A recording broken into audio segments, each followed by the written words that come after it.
House Adam Shaw. House Adam Shaw. Adam Shaw. Very, very sure.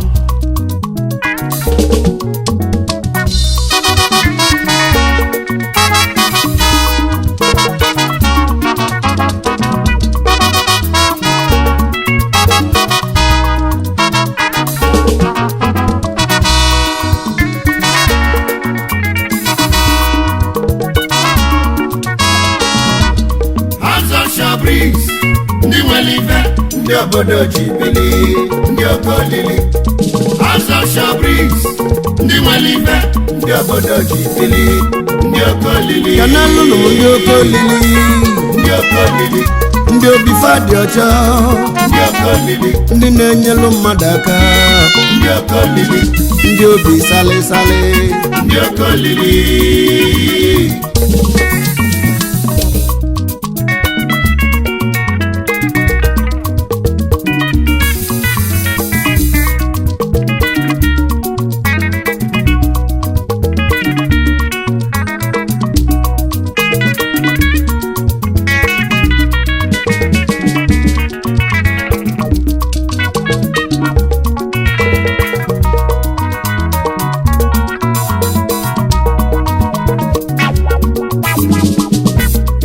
aka m na-eti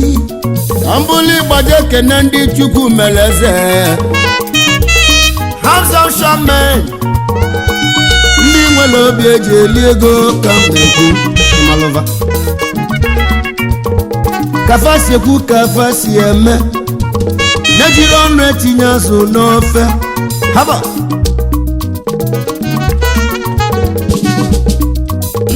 ndị ọma onye ọma Samu nwa mmadụ n'ọmụ na-ekwu ka onye chili nye biko zelu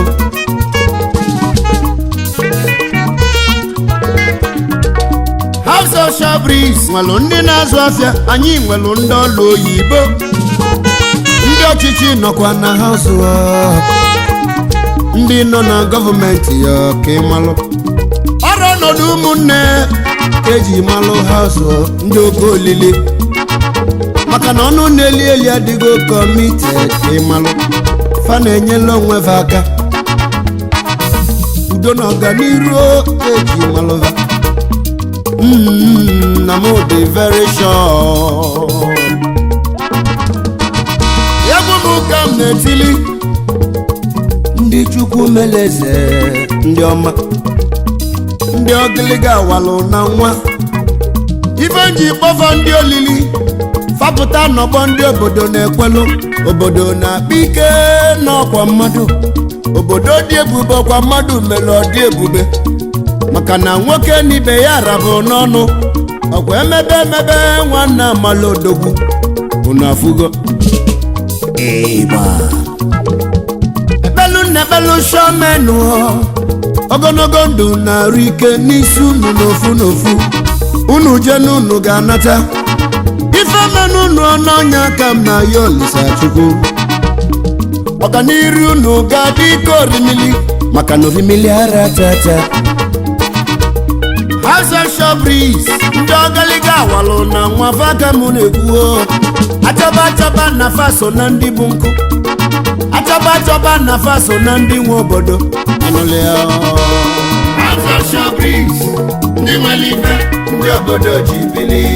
ndị okolili House of Shabris ndị nwelive ndị obodo ji bili ndị okolili Kanalu no ndị okolili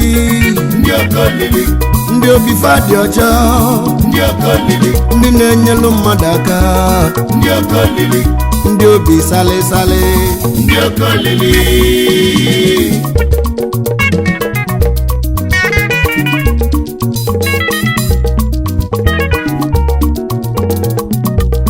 House of Shabris anyị nwere ofu obi na ịfụnanya wee bili elu ọkwa ebe udo dị ka ịfụnanya na-adị ọrụ ebe udo dị ka ọganiru na-adị ya ka ndị oyibo ji kwuo okwu wee sị united we stand divided we fall anyị nwere ofu obi bili elu ọnọga dịla anyị mma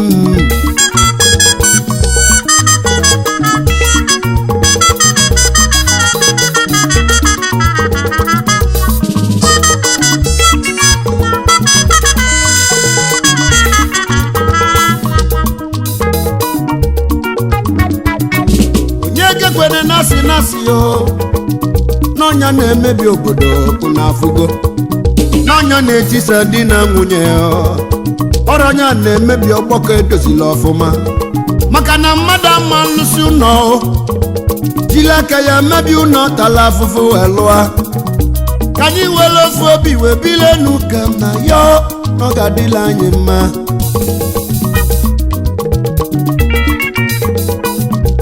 onye fụ nwanne ya anya nyelụ ya aka onye fụ nwanne ya anya kpọtụlụ ya n'ọnya ka mụ na-ebe ụna malụgo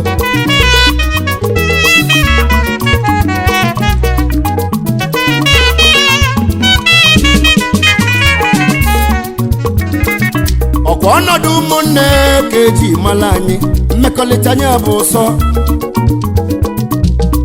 ihe gugugugu udo ka mma udochukwu ga-adịlu unu na-ejeje unu na n'ọnya ka mụ na-egwu mee ịnụle ya ka anyị jikọ aka ọnụ wee mebe ife maka na igwe bụ ike ukwu azịza kpọrọ mgbaji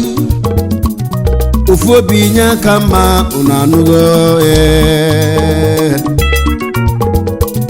ka nje ekene the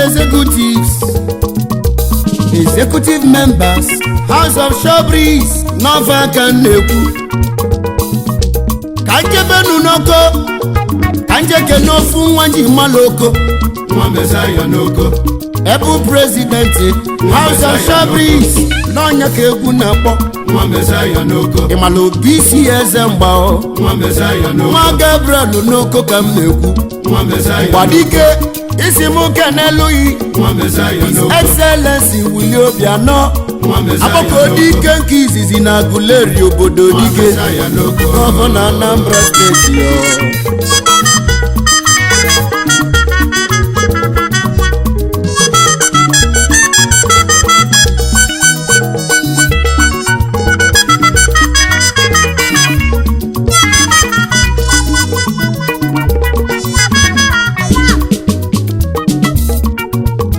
ekene lumu Vice President Sunday Mr. Sunday Nwafọ Ojiọfọ ga-analili ọfọ ka ideji awani owo tutu n'obeledu onye ọya adịlị mma daalụ kedu maka ode akwụkwọ okezie nwokolie Coleman n'ọlụ onye ọma Dangote n'iso na hazụ ekene Financial Secretary House of Showbreeze n'iso n'odogwu Mr. Kingsley eze nwata akirabigi n'Osumowu ofu nwa ka mmadụ 10 eze ụmụọgọ ị ga-adị ka echi ada agwụ ka mụlụ egwu m weta bazie odebe ego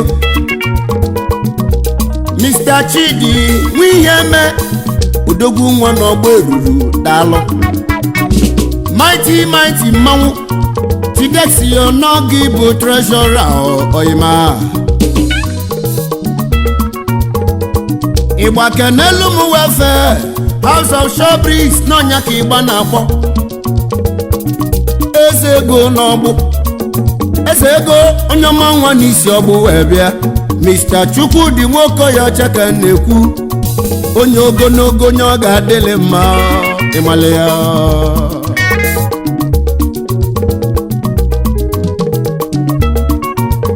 ịgba kenelu m Provost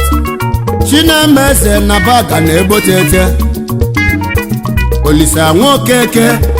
onye ụgwọ nnụsị ọgwụ ọmakwu ụgwọ ochi ọkwụlọ kalịsịa na Baga na nna m kenale ọ ga-adịlị gị mma n'iso na haụsụ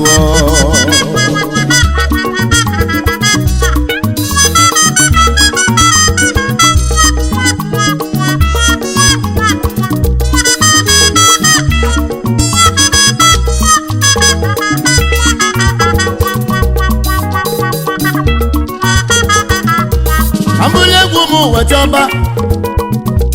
legal advisor House of Showbreeze Ebu Barrister Tochukwu Anyeji nnekwu nwa n'ugbo Igbake n'elu mee Chief and Lolo Joseph Uzoma Onyemachi ọnwa na Mbaise Ebu Patron House of Showbreeze Isonodogwu Vice Chairman no Building Material Ogidi High Chief Mondoke Emebi Ifego na Kalago Araba nwoke obiọma o Ezudo kaka na-akpọ Chairman Chief Executive Officer Mona Bliss Hotel and Suite na Abakaliki 5-star hotels Kedu maka High Chief Obioro Keke onye ego n'ụmụ ojii nwa Bengudumanụ ga-adelele ngwulube okotu odogwu nwa n'ụmụ ojii oji ego achụ ego pounds and dollars ka iji eme ọgọ ilidi chenji ka eji malụghị onye ego n'ụmụ ojii na mụ kenele mmanwụ House of Showbreeze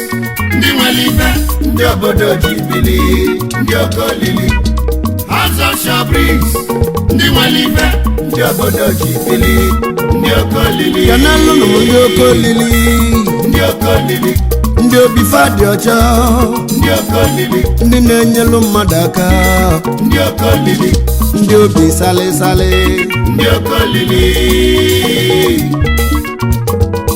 ejebe mụ na mgbagbu ọwa dị n'Ezeagụ dị n'Enugu steeti Chukwuebuka nwa agbafe Ebuskoba onye ọma n'isi osibe na house ọ ga-adịle gị mma na mụ kenele ịnụle ya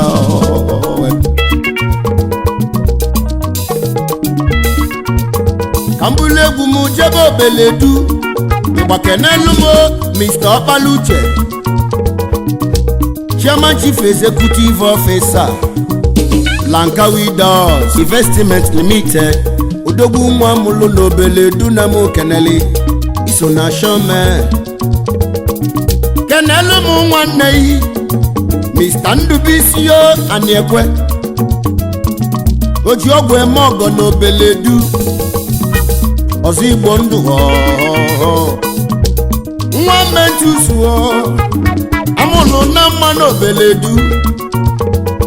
onye ọma n'iso na house oyima ka njebenu na awọ mama ka nje kene odogwu High Chief Douglas ole meforo agbanwe oduka izu na awọ mama nwanne dị na mba na mere osimiri atata nke izizi n'ọlụ Chairman Chief Executive Officer Douglas Atlantic Company Nigeria Limited iso na showman ọgaranya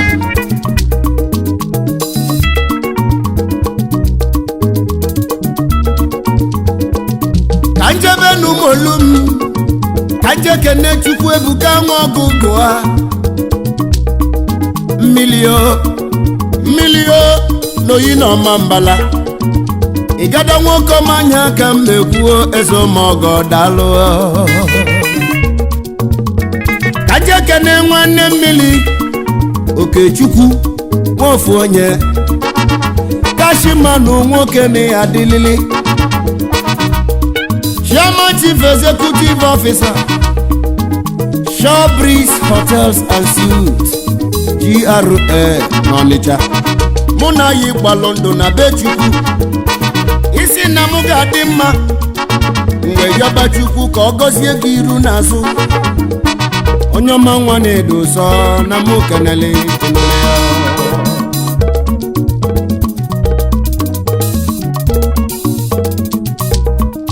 onye we n'iwe na makpọrọ afọ ya na anyị ka na-ebido egwu ebido emesịa na anyị ga-echi ya tazụ anyị ewelụba afa n'ofu n'ofu unu anụgo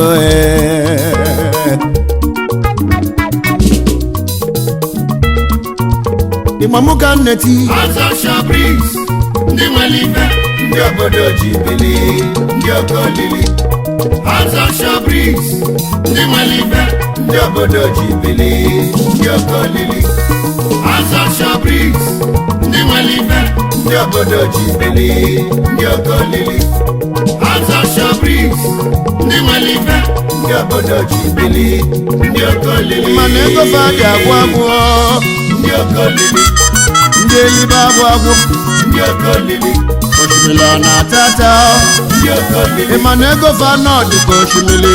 ndị ọkọ olili ife nnekwu n'odoro m anya ndị ọkọ olili nwanne m na-adị m very sure ndị ọkọ olili ịmana ego fa adị agwụ agwụ ndị ọkọ olili